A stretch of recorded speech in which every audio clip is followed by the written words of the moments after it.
the saints go marching in. Yes, I want to be in that number when the saints go marching in.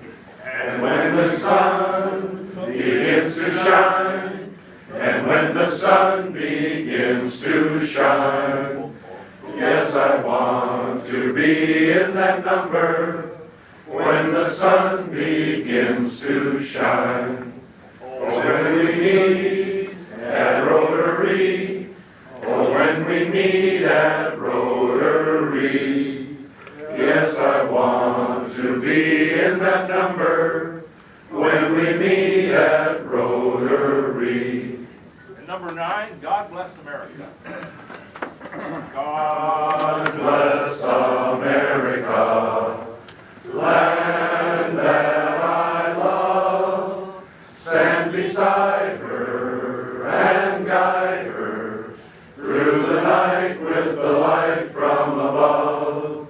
From the mountains to the prairies, to the oceans white with foam. God bless America, my home, sweet home. God bless America, my home, sweet home. All right, you're in good voice this morning. Afternoon. Fairly. I want to invite Aaron Crandall to come up and give you an invocation this morning. Afternoon. Well, it's still August, but I know my family is packing up their backpacks and my wife is getting her classroom ready. I saw the local sports teams getting ready for some practice out there, so I thought this invocation was very appropriate. Father, with the school year just around the corner, we ask that you bless the students, teachers, faculty, coaches, and student families that make our schools and communities such a great place. We pray that you will guide us in all ways so that we will seek your will in everything we do. Amen. Amen. Well, thank you, Aaron. Everyone can have a seat. As it's been tradition, we've been starting up trying to get back to doing Rotary Minutes and kind of flex with those and give you a little bit of variety each week. And we're going to do one of our trivia sessions today. So this one is about classifications. And we're doing that because we have our first classification talks of at least of my term. But I want to just see if anyone in here actually knows who really should be credited with coming up with the Rotary classification system. And I'll give you a clue, it's not Paul Harris. Anybody know of another early Rotarian? Bill Meany.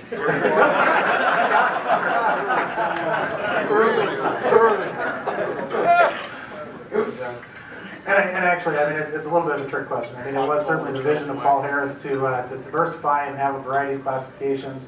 But actually, a gentleman by the name of Fred Sheldon, who some of you may have also heard of, was the gentleman who, yeah, well, Fred, that's right. You remember Fred? Well, Fred joined the Chicago Area Rotary Club in 1908, so probably not a contemporary of anybody else. Not quite. Not quite. It's close. Bill might have known him, but I don't think. No, but Fred was he ran a business school in Chicago, and he actually came up with the list of classifications. Came up with a list of 800 classifications even back then, which I think is kind of interesting. Yeah. Now the other thing that Fred is credited with is that he came up with one of our slogans.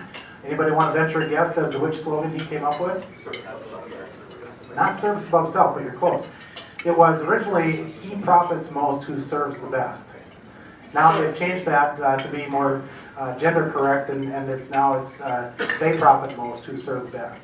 But that was Fred Sheldon. They came up with that, and just kind of interesting. So I just want you to know a little bit about the history of the club or of Rotary in general. Classifications. Why do we do classifications? Rotary, as you know, is the original service club. Other clubs or other organizations were modeled after Rotary.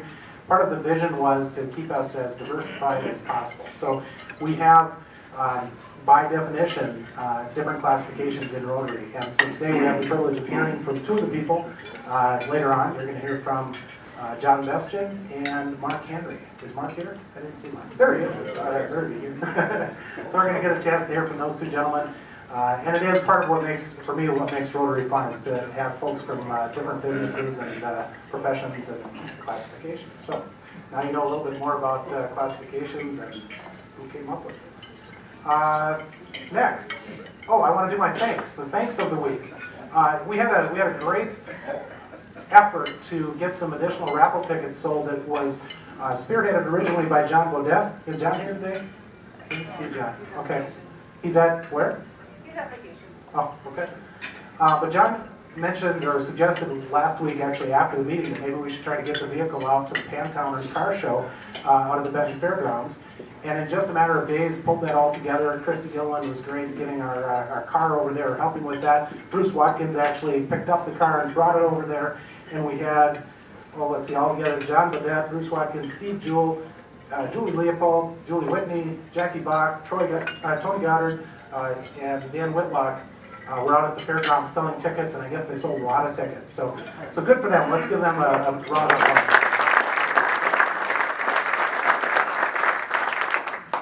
And truly, it is all hands on deck this week. We've got 1 week left to sell our tickets, and as you know, it isn't just about selling tickets, but it's about raising money for our foundation. So I hope you all will take it seriously, sell what tickets you have left, or if you can't, please consider making a donation for the remainder.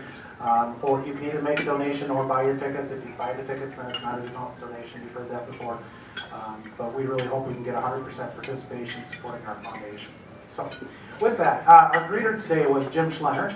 Let's give Jim a round of applause.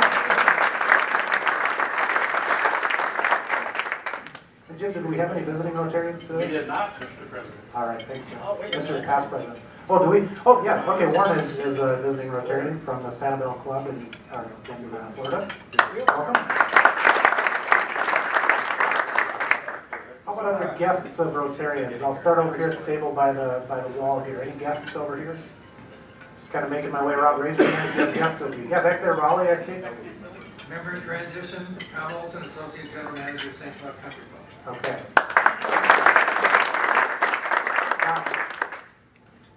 Trevor Ackervick is here today.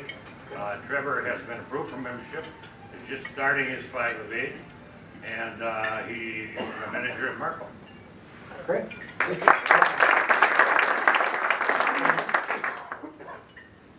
And by the way, there are a couple of terms that were used there in those introductions. For those of you that are long-term members, this is old news, but for those of you that are fairly new, when we introduce a guest who hasn't been approved yet for membership, even if they've started in the process and so forth, they're still technically a guest. But once they've been approved and it's gone through that and we're just starting that orientation process, then we can start to introduce them as a member in transition. So anyway, and we're actually going to do a little short program on that in the coming weeks, just kind of as a refresher course, just so everyone understands how we can do that with proper protocol. Any other guests of any Rotarians here this morning or visitors? Okay, well, welcome to everyone that's here. How about announcements? I know Steve's got announcements. Steve, why don't you go first? Do it from here, or? Sure. Okay, well, as Drew said, first of all, big thanks to everybody who came out and helped with the Pantowners Antique Show. We kind of put it together. Next year we'll try to get it on the agenda a little earlier to know that it's coming up. I want to just first of all say a huge thanks to everybody who's out there selling tickets and everybody who's been so positive as we've made calls or stopped in to talk to you to see if you sold your tickets. You know, when I joined Rotary and when I served on a membership committee, they talked about, we had 2 things in Rotary where we asked for contributions. One is a contribution to the local Rotary Foundation, and another is a contribution to the International Foundation. And this club is recognized around the district, if not around the world, for our contributions ongoing to the International. And we've done some amazing things through the local St. Cloud Rotary Foundation. And so I want you to think about, when you're thinking about raffle tickets, I'm probably one of the people who doesn't like raffles as much as the next person. But what motivates me is when I think about having been down to the Dominican Republic and some of the things that have happened there, or when I'm sitting on a beautiful summer night out at Summertime by George and all the great things that are going on there. So we ask each club member to sell 30 tickets or make an equivalent contribution to the local Rotary Foundation. So it's $300 total. If you sell your tickets, then the donation's a lot less. We know not everybody can contribute maybe at that level, but we ask you to think about it. If you can't, you can't, but we'd like 100% participation. I'd like to recognize and ask these people to stand up, because these are currently our members of what we're calling the 100% Club. They're in with their stubs, their money for $300, and I think we want to recognize them. So please stand. John Bodette, Mark Runzel, Pat Edeburn, Diane Hageman. You're here, come on.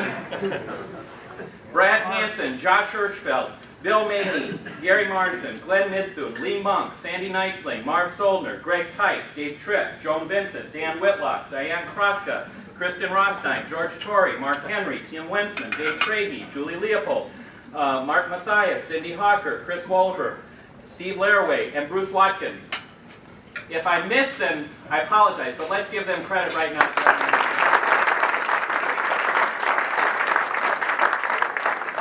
And now I want to recognize the super sellers. These are people who've not only sold the 30 tickets, but they're out there aggressively going after the prize, selling the most tickets.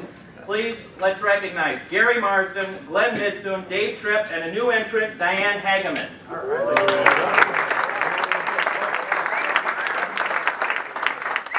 So, please remember what these dollars go for. It's not just about the hassle of selling raffle tickets. Think about where these dollars actually go and the difference they make in our community.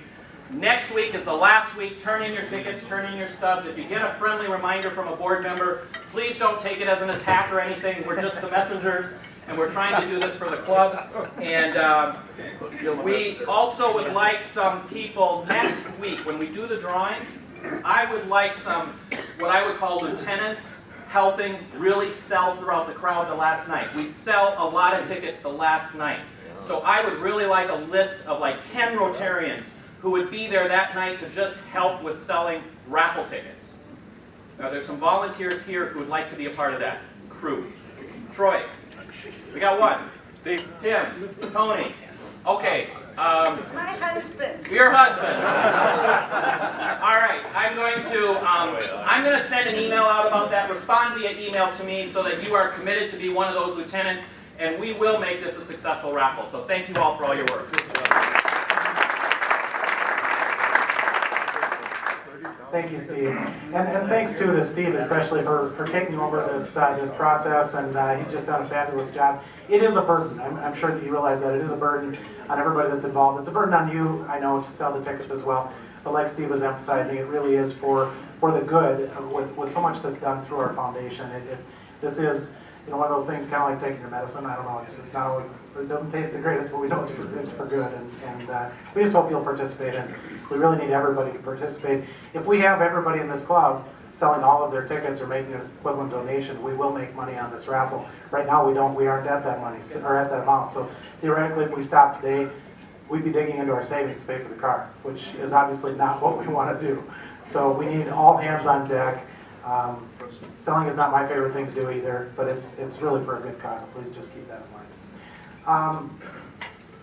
Okay. Oh, and one other thing had come to mind when Steve was talking. I had talked to Mayor Kleiss about this. We actually are kind of looking for a celebrity name drawer from the bin for next week. And Dave, have you come up with anybody, or do you have any suggestions yet? Because anybody else, I guess I'm looking for suggestions. You have that blank look on you. Remember we talked about this? I'd actually asked Dave about at least post from the Olympics. You had asked, and she won't be back till September. Okay. So that won't work. But Any other suggestions from the floor? Well, last year, the assistant chief of police helped.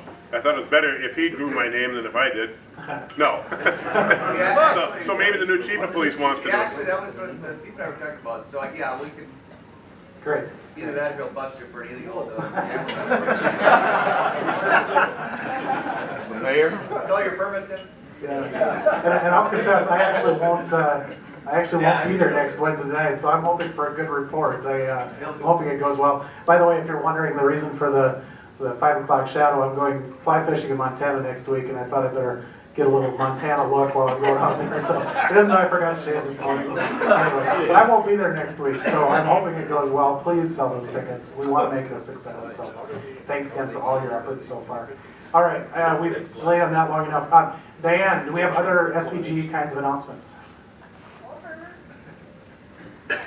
Okay, just a couple things. Okay, last week, the crowd wasn't real great. It was probably 2,000, 2,500, but it was overcast, threatening rain all night. Thank goodness the rain did not come until a little after 8:30, so the band was able to play almost their whole time. Tomorrow, Gilliland is the sponsor, Davina and the Vagabonds are the band. Plus, we have Monroe Crossing tomorrow from 5 to 6. If you remember, they were rained out earlier this year and they really wanted to play. So they're coming, the contracts with all the bands, the standard is they get paid if they come or not. So they got paid for the rain out, but they wanted to play. They just want to play. So they will be there tomorrow from 5 to 6. So if you're scheduled to work, if you can please be there, especially like the parking attendants, be there by 4:45 tomorrow if at all possible. Anybody scheduled for that first shift, try and get early. The temp, finally, we're going to have a beautiful night. Low 80s, sunny. It should be a very good turnout tomorrow. That's all. Say, wait a minute. Yes. Just mention the setup crew, please be on time, because we've got. Oh yeah, setup. Setup is the one area we've had the most problems. So if you're scheduled for setup tomorrow, please be on time. I would suggest that we target, And show up. try to be completely set up by 4:30 because the band will start at 5. Yeah. And the other thing too is if you have an opportunity to email your contact list in your Outlook or whatever, just let everybody you know that it starts at 5 so that we kind of get that up front crowd. Monroe will kind of have their following that will be there, but the more we can get people in there, then the crowd will just build from there. Okay?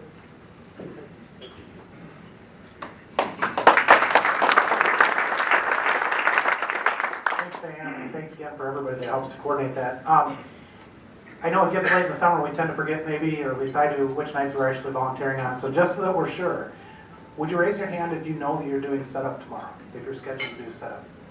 Okay, so I see, and look around Bill and Lee to see if this looks like the crew that's, is there anybody that you see that should be raising their hands that is not? Not enough. Okay, I only saw about 5 or 6 hands go up, so I would say that, yeah, like Glenn just said, he'll come. If you're free tomorrow evening and you can come and help, that would really be appreciated. Raffle ticket sales will be real good tomorrow too if they They want will. to come and do that. That's Last right. couple of weeks are That's good. right. You know, I think the most labor intensive is once we dump everything for the beer garden, just to get people there putting that fence up. The rest of the stuff goes pretty quick. So if we can get a couple who can just show up and pound in steaks. Fence up. What time? Yeah, how early do you want it? 3 o'clock. 3 o'clock. 3 o'clock. 3 o'clock. So if you can get off, or even any time Would you soon use after some that, experience go and to help. help someone that's been there, Jerry? Great idea. Yeah, okay. So, well, good. I just want to make sure we had everybody covered, and obviously the more volunteers, the better. The many hands make light work, etc. And then if you don't know if you're scheduled for tomorrow night or the week after, contact Diane. I know she's got a Go on the spreadsheet. website. Go on the website. It's Okay. under events. I know it's easy to forget Each week's that, so. schedule's up. It's important we have everybody there that's scheduled to be there. All right. That's what I have for announcements. Are there any other announcements from the floor? Okay, great. Well, like I said, we're going to do classification talks today, but before we do that, I want to do an induction. This will be my first one, so hopefully it'll go okay. But this is one that's been a long time coming, and actually there's at least one more out there that's still hanging on that I need to get done. That actually were approved during the previous term, and we're just kind of picking these up. So please be patient with me. If you've recently been approved for membership and you know that you have and you haven't been inducted yet, it will happen. You will get your badge. But today it's my honor to induct Gary Strandemo, and I want to invite Gary to come on up. And I just want to read our little induction message that we have. So Gary, come on up.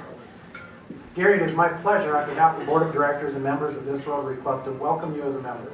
While we can make you a member of our Rotary Club, we cannot make you a Rotarian. This is an honor which you must gain for yourself. We welcome you not only for the fine fellowship which we share with you, but also for the strong arm which will help us to carry out our many projects dedicated to making our community, our country, and the world a better place in which to live. Rotary is not a political organization, but all Rotarians everywhere are vitally concerned with everything pertaining to good citizenship and the election of good people to public office. Rotary is not a charitable organization, yet within its kindly and comprehensive grasp are all the charity and all the sacrifices that one should expect from people who live by the golden rule and believe that it is more than mere theory. Rotary is not a religious organization. It knows no race, no creed, yet behind it are these essential principles that have made religion the vital influence it has been on the destinies of people throughout the ages. Rotary is an organization of business and professional people pledged to the highest business and professional standards. They are people who believe that worldwide fellowship and international peace could be achieved through business people united under the banner of service. Rotarians worldwide live every day by the four-way test, which is prominently displayed in our weekly meetings. You, Gary, have been chosen for membership in the St. Cloud Rotary Club because your fellow members believe in you to be a leader in your classification, and because you manifest those qualities of head and heart which fit you to interpret and impart the message of Rotary. The community will know and judge Rotary by your embodiment of it in character and service, and we accept you as a member because our principles and the organization are safe in your keeping. It is our pleasure to present you with the Rotary lapel pin. Please wear it with pride. We also present you with this certificate to display proudly at your office. It gives me great pleasure to welcome you, Gary, to the St. Cloud Rotary Club.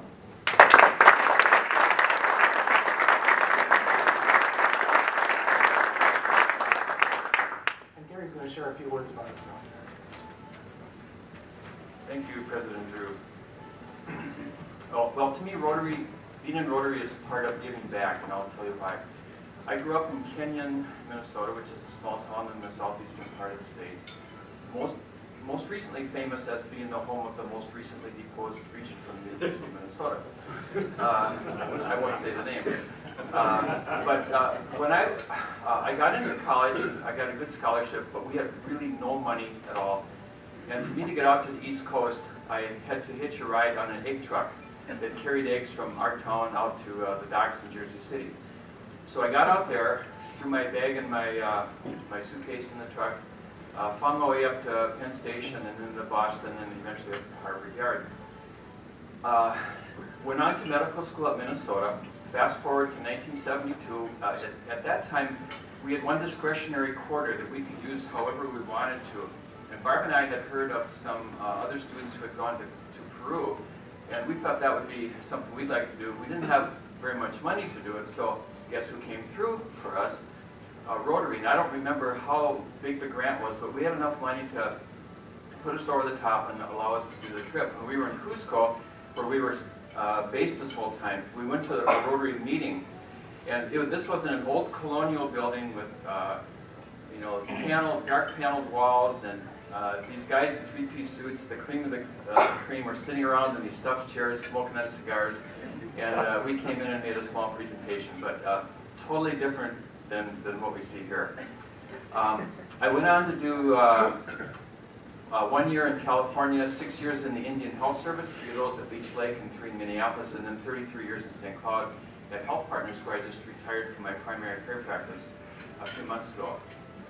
I'm doing some part-time work now for Health Partners in the Twin Cities, but very sparingly, and I don't intend to do that real long because I want to give back, and I see this as a good opportunity to do that. And I grew up at a time when I graduated from college and medical school, I could really do anything I wanted to. I could go any place I wanted to.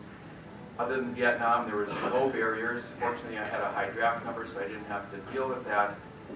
But it was really a gilded age, and those of us who grew up then and became professionals, it's not because we worked hard, it was because we just were there at the right time. And so I feel if any group of people needs to give back, it's those in my own generation. So I'm happy to be part of the club, and I hope I can do what I said.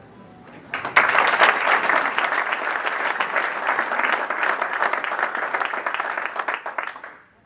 Thank you, Gary. It's our pleasure to have you in the club. Now, I'm looking at my watch, and I think I have room for about 2 or 3 minutes of happy bucks. So if we have anybody really happy, come on up, Jerry. Anybody else that has any, just come on up. $20 of happy money. Marge and I got a call last night from the Sea of Cortez, where our youngest son, Jed, is producing a television series on sort of like exotic fishing. And he had to have the crew and the actors all fly into San Diego, where he rented 3 planes to get everybody to wherever they were going. I think it's on an island. And so he's shooting down there a couple more days yet. But he woke up Sunday morning, they're kind of tight quarters, and the guy in the bed next to him had a tarantula on his headboard. And so when he gets done with the Sea of Cortez, I think he's heading to either New Zealand or Australia. He just came back from a couple weeks off the Hawaiian Islands shooting. I know he was in a shark cage for a while. So I'm kind of proud of him and good kid. And by the way, for a new member, he did a film for the country of Purdue about 18 months ago that's shown internationally. Wow. I'm a happy buck, as many of you know, and as an avid golfer. First two women have been membership in Augusta.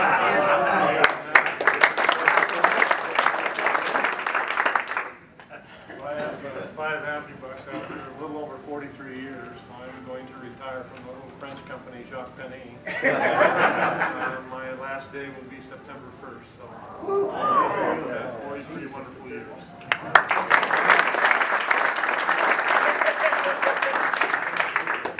I just have a quick happy buck to thank Cindy Hawker for all of her work in putting together our Art Fair by George, the first annual one. Oh, thank you.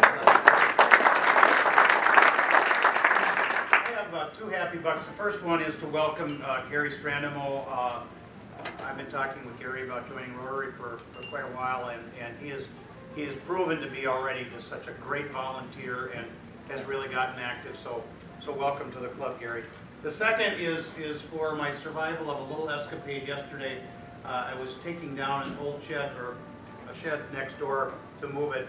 And unbeknownst to me, there was a huge wasp nest in there. Oh. And so I got stung 5 times, and it was nice to find out there's another use for Preparation H. I'm not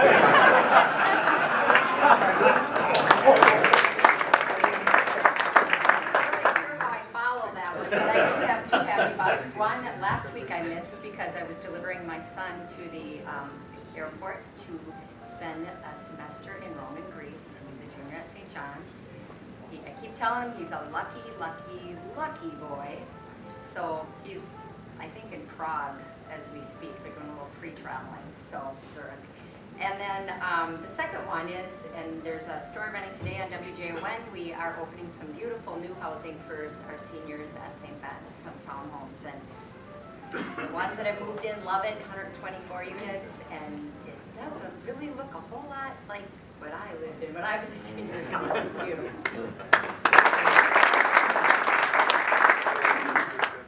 Here's $1, but I'm really here under false pretenses. Where Monk found this parking stub on the floor, and it seems appropriate to auction it off. We're planning on leaving via the parking ramp, and you don't have a little blue ticket. We're starting at $2.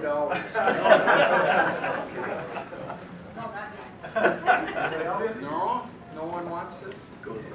And then the other thing I wanted to say, Gary, I'm not entirely happy to be reminded about the lottery because my number was 23.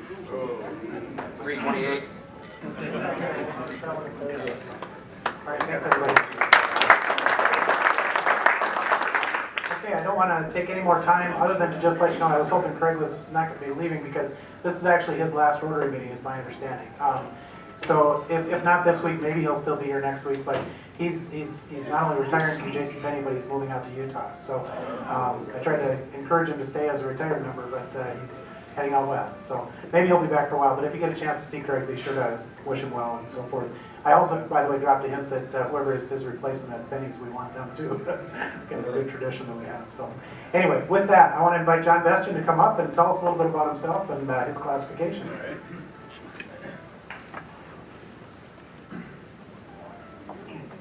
Well, thank you, Drew.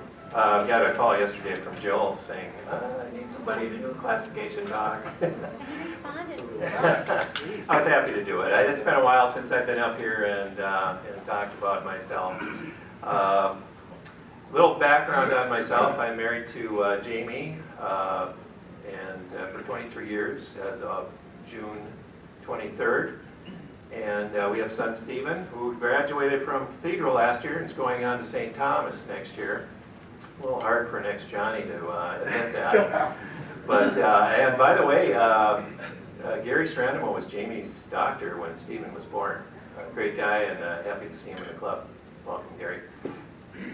A little history about me and Bachman Jewelers. Sometimes people ask, well, how does John Bestian come to own Bachman Jewelers? And I have to go back a little bit to founder of the store, Barney Bachman. He founded the store in 1926, and he lived on 9th Avenue over by Lake George. My dad grew up as a kid as a next-door neighbor, and Ted did some mowing, window washing, things like that. And when he came of age, Barney decided to hire him to work at the store. As things went on, Clayton Bachman, Barney's son, took over. My dad continued to work for him. And in 1956, they built the store in the present location where it is now on 7th Avenue, just 2 blocks west of here.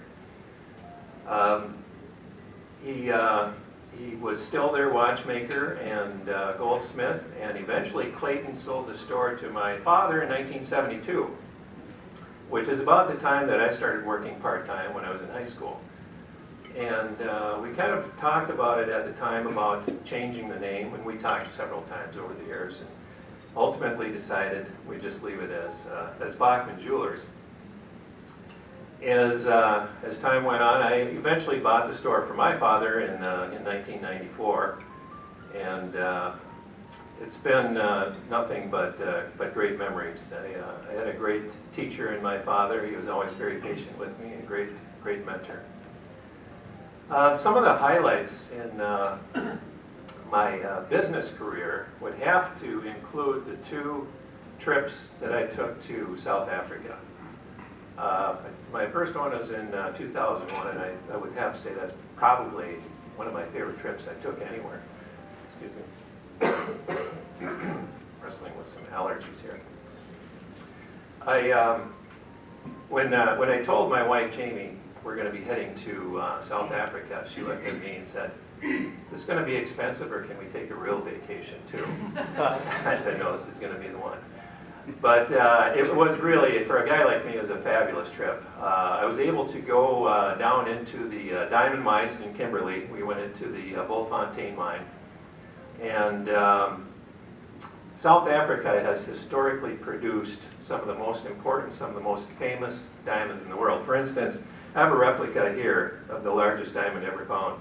It's called the Cullinan, and this is the size and shape. 3,106 carats, found in 1905 at the Premier mine, which is very near the Bultfontein mine. Most of the major most of the major diamonds in the British crown jewels were cut from this stone. The cutter, and I forget, I think it was Osher, was a Belgian cutter, the most famous in the world at the time, was commissioned to cut the stone. One of the things they did back then, they didn't have the invention of the diamond saw or some of the equipment that they have now, did something called cleaving, which is cutting a small groove in it, taking a blade and then a hammer and splitting it into pieces in order to polish it. The first time he took the blade to it, hit it with the hammer, and the blade broke. Calmly picks up another blade, hits it with the hammer, it cleaves perfectly, and he fainted. When we went into the Bultfontein mine, we go down about half a mile. There was 30 of us crammed into a cage that was about 10 by 10 feet. And it takes about 20, 25 minutes. And one thing you notice as you go deeper and deeper, it gets pretty warm. I mean, by the time you get down there, you're already sweating. It's pretty close to 100 degrees or more by the time you get down there. So we get there, and we walk out of the elevator shaft, and we see this culvert about this tall. And nobody told us about this, by the way. We had to crawl through this culvert for about 10 yards to get into the actual mine. This is a safety measure to close off in case of flooding. But once we're in the mine, I was shocked at how big, how open, how lighted the mine space was. In fact, Len, I'm going to maybe pass a book around. I've got some pictures. Maybe just page through there. There's some pictures from the mine, some from the safari, which I'll talk about shortly. But the miners in South Africa call diamond mining country club mining.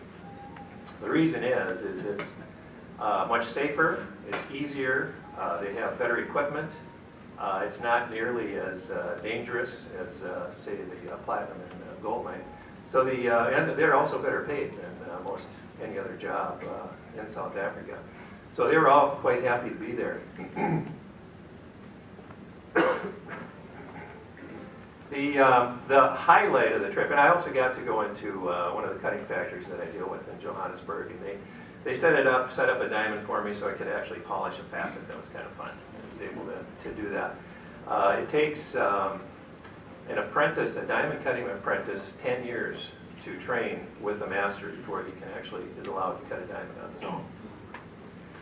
But the highlight, I would say, of the trip, of both South Africa trips, is probably going on the photo safari up near Kruger National Park. We would hop in a Jeep twice a day at right around sunrise and go out just before sunset. And that's when the animals were most active, and we saw virtually every African animal you can think of. I remember one night in particular, we had a pretty productive and interesting evening, and we're driving back, and it's already night. It's dark, and we're driving through a wetlands on a dirt road on top of a dike. This wetlands road is probably about a mile long. Halfway through, our guide Solomon pulls over and stops, and I said, "Solomon, what's going on?" He says, "Just sit still, be quiet, and wait." So we're waiting, and all of a sudden, we see a lioness walking down the road right towards us. There was a pride of lions coming out of the woods towards us. There's 13 of them. They came out single file, one at a time, and they walked within 8 feet of our Jeep. And so that was, you can imagine, the heart is kind of pounding.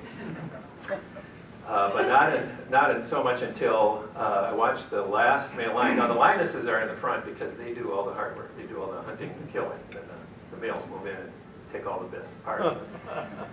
But the lionesses go by first, and the whole process took about 5-10 minutes, I'd say. And Jamie and I are sitting in the back seat, and I turn around to watch the last male lion go by, and I happen to see a lioness sitting right behind us. She had been there the whole time, and I didn't even realize it. So Solomon said, "Just sit quietly. She won't do anything."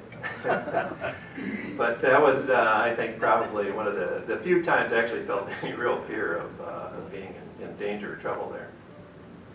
A little bit about my Rotary experiences. I joined Rotary in 1990. My good friend Jim Schlenner introduced me to Rotary, brought me to a couple of meetings, and I think it was November when I officially became a member. Had many memorable times in Rotary. We really have a wonderful club here. I've visited a number of clubs, and they don't have the same kind of feel that we do, especially with programs, I think. I was visiting some friends over the weekend. We were talking politics, we're talking sports, we're talking finance, and there's some names coming up. I said, "Oh yeah, he talked at our Rotary Club." They're talking about the bikes. "Oh yeah, Ziggy Welp talked at our Rotary Club." I mean, they're blown away, and truly we do have some excellent programs here. Probably high water mark for me, I suppose, was the year I was president, 2003, 2004. I was very honored to be president the same year that Mike Mullen was district governor. That was, I think Mike kind of set the bar for district governors after that. I think he was known as Mr. Communication. He made full use of emails, probably unlike anybody else did, but he was an excellent governor. And of that year, I mean, there was a lot of things that go on. You finally realize how much club members put into a club when you become president, because there's really not much you can do on your own. You have to rely on your members to do everything. One of the most memorable things, though, I think of that year was the Russian delegation that came over, the PEP program. And I would think many of you remember that. Marty Mahold headed up that program for us. That was the first group that came through. But a lot of members, again, joined in and helped out with logistics, getting people here and there, putting them up. Jamie and I were happy to host two Russians, Yevgeny and Semyon. They took on the American names of Eugene and Simon.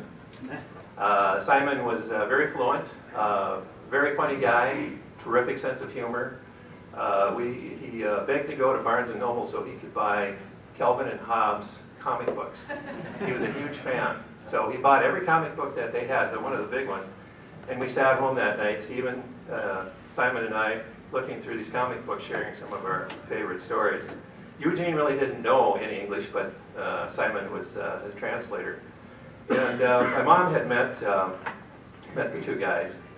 And we went out there, she invited us all out for dinner towards the end of their trip. And now, interesting thing, these guys like to have fun, they like to party, they like to drink, but interestingly, not vodka, everything but vodka, whiskey, gin, tequila. Apparently because they couldn't get those kinds of things in Russia. But my mom had just purchased a new bottle of vodka. I guess I forgot to tell her that they didn't drink vodka. But they saw that and they thought, okay, let's have a toast. Doing a Russian toast is quite a complex and lengthy process. First of all, you have to have the right type of size glass. You have to have a little salty snack in between there.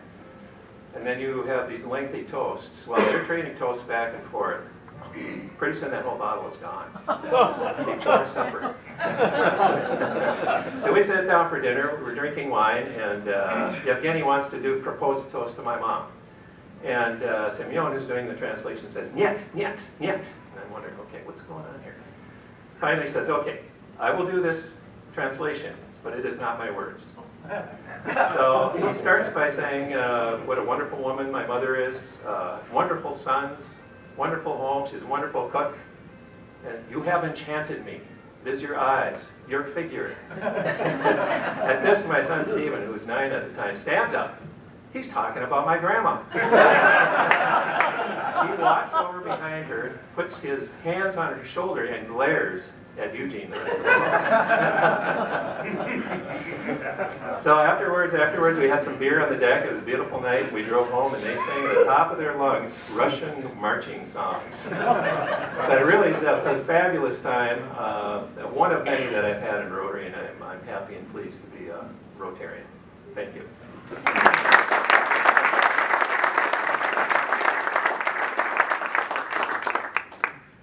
Thank you very much, John. For me, the classifications are actually some of the most fun ones we have for programs. So with that, I want to introduce Mark Henry. Come on up and tell us a little bit about himself and his classifications.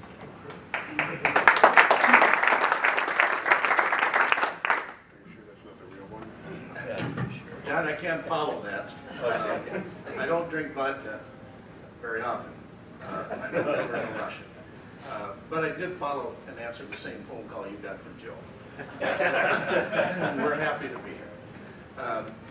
My name is Mark Henry, and I'm going to come back to that a bit later. And I own and operate Office Furniture Solutions, which is located over on 5th Street North in St. Cloud, which is probably the best kept secret in St. Cloud. It happens to be a short street that was designed basically just for us when they continued the street off of Veterans Drive, 41st Avenue, over to 3rd Street. If you have been down that street many times, you'll notice that Viking Coca-Cola is on one side of the street, and there's a little street there called 5th Street North that goes no place except to Office Furniture Solutions. And we do like that. I'm an import to the St. Cloud area. I moved up here in 1996, my wife and I. And I came up here and worked for a company called Midwest Office Equipment at that time, which was a company owned by two gentlemen, one of whom was Stu Hamilton, who was a long time and is a long time businessman here in St. Cloud. His family, I think, actually owned or had some interest in the old Viking Coca-Cola. I moved up here in 1996 with my wife because he and his business partner purchased a company called Midwest, it was the old Pymet Office Furniture, which was the old Mueller-Dorner business, and they were looking for some way to sort of pump a little life back into it. Well, it was dead on arrival, and we struggled with it for about 3 years, and finally one day, Stu walked into my office and he said, "You know, Mark, we kind of like the idea of selling technology products, and we like selling some other things, but we're not into this furniture business at all. So here's what we want to do. I'm either going to sell this business to you, and I'll make you a fair deal on it, or I'm going to close it. But would you please tell me by the end of the week?" Now, I got gotta tell you, at the time, you know, I'm 50 years old at the time, and the last thing I was thinking about was getting into business for myself. And I thought, oh my God, I'm only up here in St. Cloud for 3 years. I'm barely getting to understand how these people work and operate, and I still don't quite have that, as a matter of fact. So we came to the conclusion that if we, you know, life is short, we're either going to sink or swim, and we're going to live right here in St. Cloud. So we worked out an agreement with Stu. We bought the business, and we've been operating it for the last number of years, last 13 years.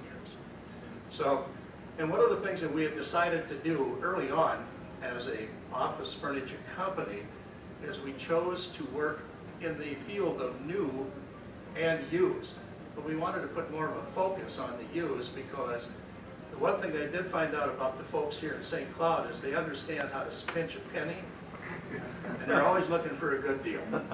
And I thought that's a combination I could live with. I think I like that. So from the early going, we decided that we were going to focus on the used furniture business as well as the new furniture business, but only on the upper end or the finer products. Because